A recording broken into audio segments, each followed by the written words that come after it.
These individuals were not suspects, they were people of interest. We ask that you do not impose in those people and that investigative process. Now, they don't deserve that harassment for being subject to that.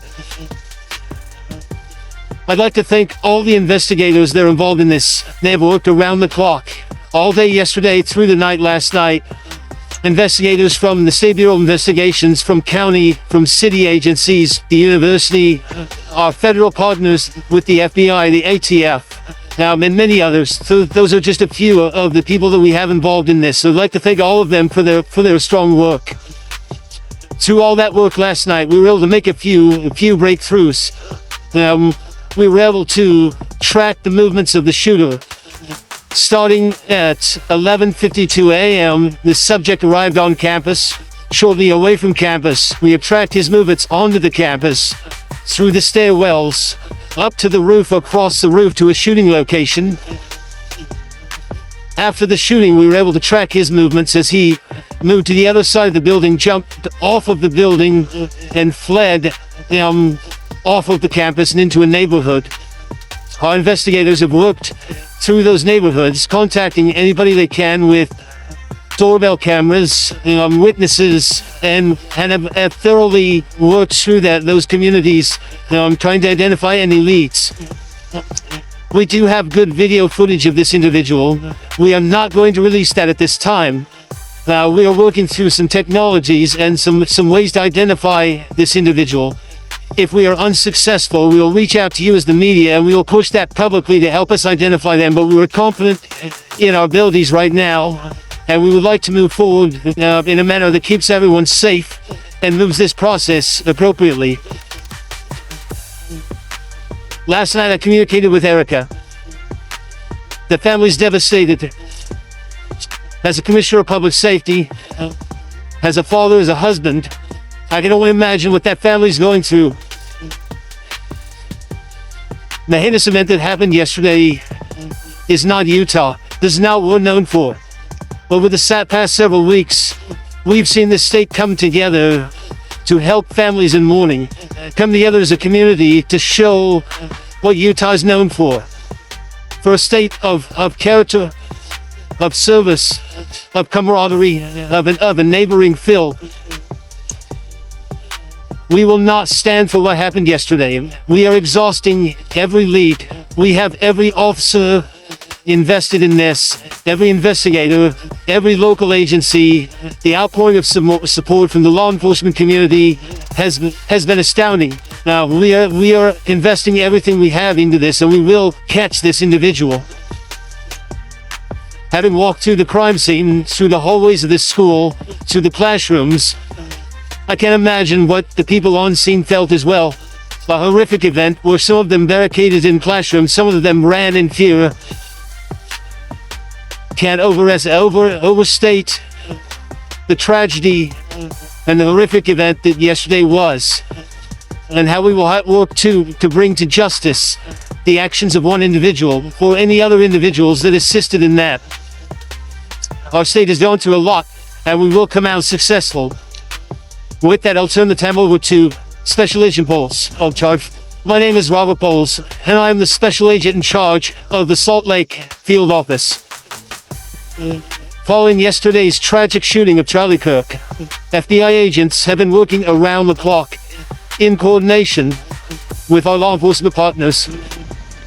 We are and will continue to work non-stop until we find the person that has committed this heinous crime and find out why they did it. This morning I can tell you that we have recovered what we believe is the weapon that was used in yesterday's shooting. There's a high-powered bolt-action rifle. That rifle was recovered in a wooded area where the shooter had fled. So the FBI laboratory will be analyzing this weapon. Investigators have also collected footwear impression, a palm print, and forearm imprints for analysis. Now, I understand there are a lot of questions about motive. I assure you that all leads, tips are being fully investigated. As of this morning, we have received more than 130 tips. We thank the community for that. The FBI has brought every resource to bear, and we will continue to do so throughout the course of this investigation. The FBI's mission is to protect the American people. It's to uphold the Constitution of the United States. Any attack on the First Amendment is an attack on the very foundation of our democracy. That is why we will relentlessly pursue this case and the shooter until we find him. We also continue to grieve with the family and the community. It's our community. If you have any video or images from the shooting, we ask you to please submit them to our digital media tip website at www.fbi.gov/Utah Valley Shooting. You can also call the FBI at 1-800-CALL-FBI. We truly rely on the public's help in these types of cases, and no tip is too small or insignificant. So we'll release about the suspect is suspect blended in well with a college institution. We're not releasing many details right now, and then we will soon. But right now we're not. But that individual appears to be of college age.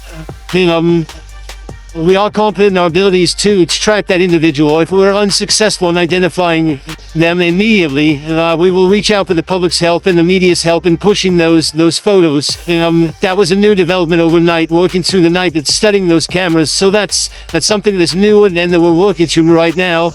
As far as the security, I cannot speak to that. Neither the Department of Public Safety nor the Federal Bureau of Investigation was involved in the planning or security of this event, and that'll have to be a question later for other agencies.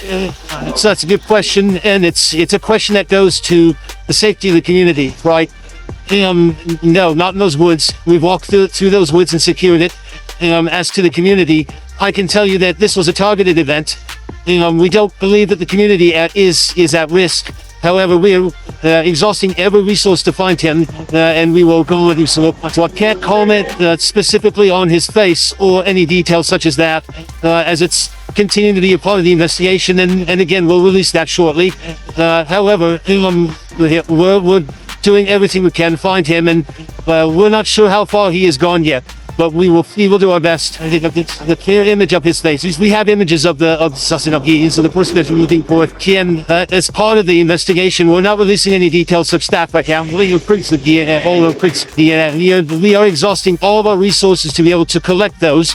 But that's again part of the investigation. Have you found the owner of the Zon? You said you found the weapon. Have you been able to trace back the owner of that weapon or purchase that? Again, part of the investigation that I kept involved. It's been a lot of turnover of the FBI. That's impacting I saw even and total support from everyone from the director on down, and it's been an incredible supportive environment so far.